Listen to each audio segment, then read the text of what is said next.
Israeli Prime Minister Benjamin Netanyahu began a 4-day trip to Africa today with a tribute to his older brother.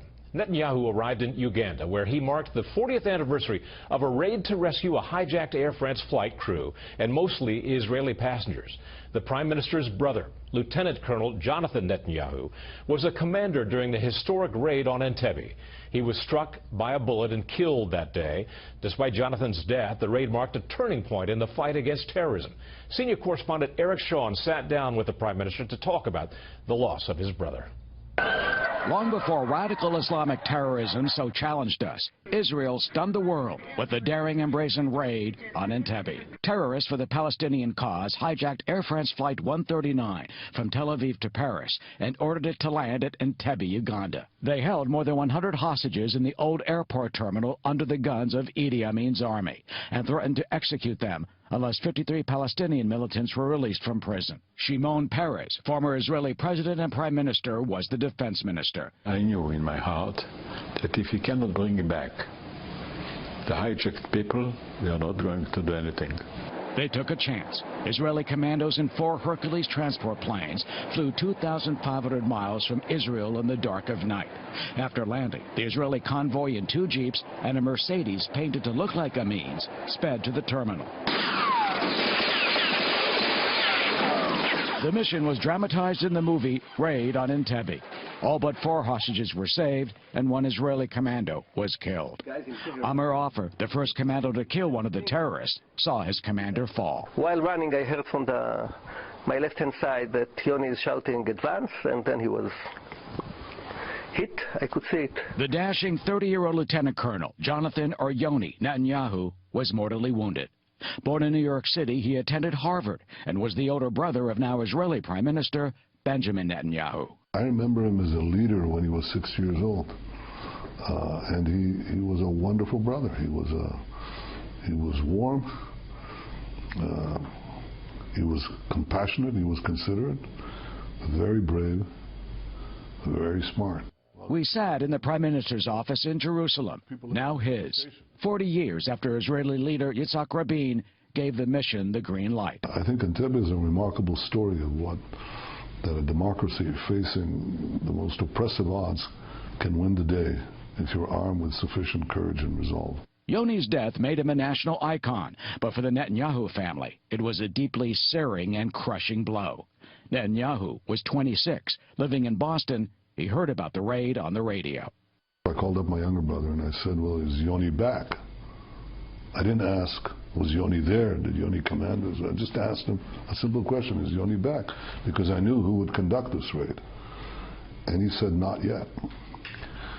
And then I heard on the news that they said that 103 hostages were rescued and 1 officer died.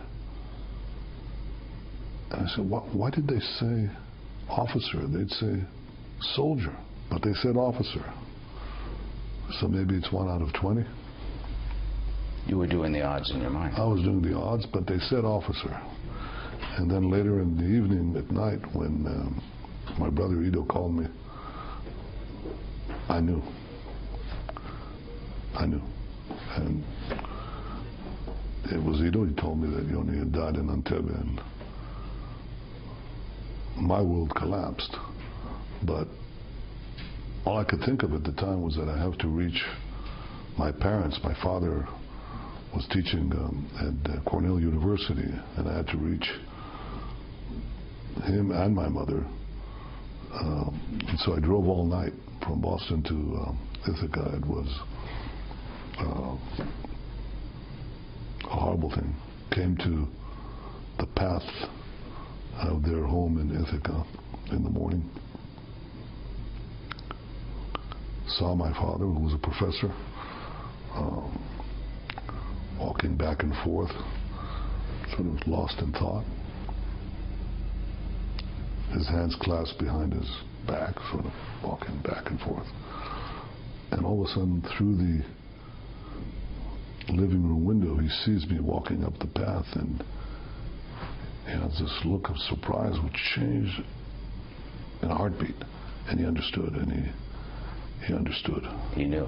He knew, and I came in, and he, you know, and I heard my mother scream, and it was actually worse than hearing about Yoni's death. It's often said that the worst thing you can do as a prime minister or as a commander in the army is to tell a family that they lost their son. But now I was telling my parents that they lost their son, my older brother. I have to say that this was clearly the most difficult moment in my life. I've had quite a few, but nothing like this. You got that phone call from Ito at 2 in the morning. Mm. It's a 7-hour drive. Mm. What was going through your mind? Torture. Torture. Anguish. It's like having your skin flayed while you're still alive. You came back to Israel, the services, Mm-hmm. and how did you deal with that?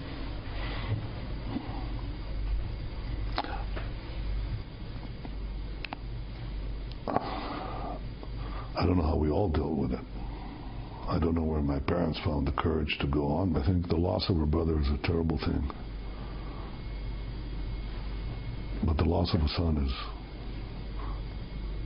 is more terrible. And I often wonder about that when I talk to the bereaved families and bereaved parents of Israeli soldiers who fall while defending this country. I tell them about this. I don't speak to them as a prime minister. I speak to them as part of that same larger bereaved family. For Netanyahu and many others, Yoni is an inspirational symbol of what we now need to face the terrorist threat.